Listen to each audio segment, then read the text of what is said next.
ತಾರೀಕಿನಂದು ಇಂಡಿ town police ಠಾಣೆಯಲ್ಲಿ ಒಂದು ಕೊಲೆ ಪ್ರಕರಣ ದಾಖಲಾಗಿದೆ.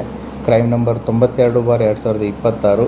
ಇದರಲ್ಲಿ ನಿಖಿತಾ ಅಂಜುಟಿಗೆ ಅನ್ನೋರು ಒಂದು ಕಂಪ್ಲೇಂಟನ್ನು ಕೊಟ್ಟಿದ್ದಾರೆ. ಅವರ ತಂದೆಯನ್ನು ಅವರ ಅಕ್ಕಳಾದಂತಹ ಪ್ರಿಯಾಂಕಾ ಮಸಳಿ ಮತ್ತು ಆಕೆಯ ಗೆಳೆಯರಾದಂತಹ ಸಂತೋಷ್ ಗಣಪತಿ ಸಿಂಧೆ ಮತ್ತು ಗುರುರಾಜ್ ಬಿರಾದರ್ ಅನ್ನೋರು ಸೇರಿಬಿಟ್ಟು ಅವರ ತಂದೆಯನ್ನು ಸಿದ್ದಪ್ಪ ಅಂಜುಟಿಗೆ ಅವರನ್ನು 62 ವರ್ಷ ನಿವೃತ್ತ ಶಿಕ್ಷಕರು ಇವರನ್ನು ಕೊಲೆ ಮಾಡಿದ್ದಾರೆ ಅಂತಂತೇಳಿ ಪ್ರಕರಣವನ್ನು ದಾಖಲಿಸಿಕೊಂಡು ತನಿಖೆಯನ್ನು ಕೈಗೊಂಡಾಗ ಕಂಡುಬಂದಿದ್ದೇನು ಅಂತಂದರೆ, ಮೃತರಾದಂತಹ ಸಿದ್ದಪ್ಪ ಅಂಜುಟಿಗೆ 62 ವರ್ಷ, ಅವರು ಈಗಾಗಲೇ ನಿವೃತ್ತಿಯನ್ನು ಹೊಂದಿದ್ದಾರೆ. ಇವರದೇ ಆದಂಥ ಒಂದು ಆಸ್ತಿ ಮತ್ತು ನಿವೃತ್ತಿ ಪಿಂಚಣಿ ಇವೆಲ್ಲ ಸೌಲಭ್ಯಗಳಿದ್ದಾವೆ.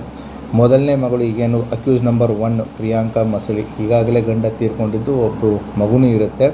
ಈಗ ತಂದೆಯ ಜೊತೆಗೇ ಇರ್ತಾರೆ. ಇವರ ಮತ್ತು ತಂದೆಯ ಮಧ್ಯೆ ಹಲವಾರು ಬಾರಿ ಕಿತ್ತಾಟ ಮತ್ತು ಸಮಸ್ಯೆಗಳು ಉಂಟಾಗಿರ್ತವೆ. ಯಾಕಂತಂದರೆ ಬರುವಂಥ ಆಸ್ತಿ ಆಗಿರ್ಬೋದು ಮತ್ತು ಬರುವಂಥ ನಿವೃತ್ತಿ ಪಿಂಚಣಿಯಲ್ಲಿ ಇವರೇನು ದುಡ್ಡು ಕೊಡ್ತಾ ಇಲ್ಲ ಅಂತಂತೇಳಿ.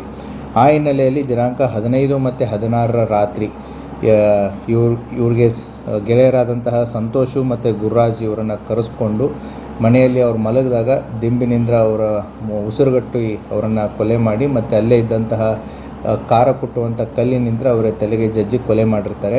ಮನೆಯಲ್ಲಿ ಕೊಲೆ ಮಾಡಿ ತದನಂತರ ಈ ಇಂಡಿ ಗ್ರಾಮೀಣ ಔಟ್ಸ್ಕಟ್ಸ್ ಏನಿದೆ, ಔಟ್ಸ್ಕಟ್ಸ್ ಹತ್ರ ಆಟೋದಲ್ಲಿ ತಂದುಬಿಟ್ಟು ಬೆಡ್ಶೀಟಲ್ಲಿ ಸುತ್ತಾಕಿ ರಸ್ತೆ ಬದಿಯಲ್ಲಿ ಅವರ ಬಾಡಿಯನ್ನು ಹಾಕಿ ಹೋಗಿರ್ತಾರೆ.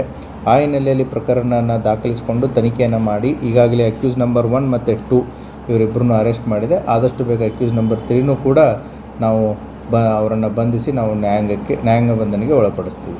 Thank you.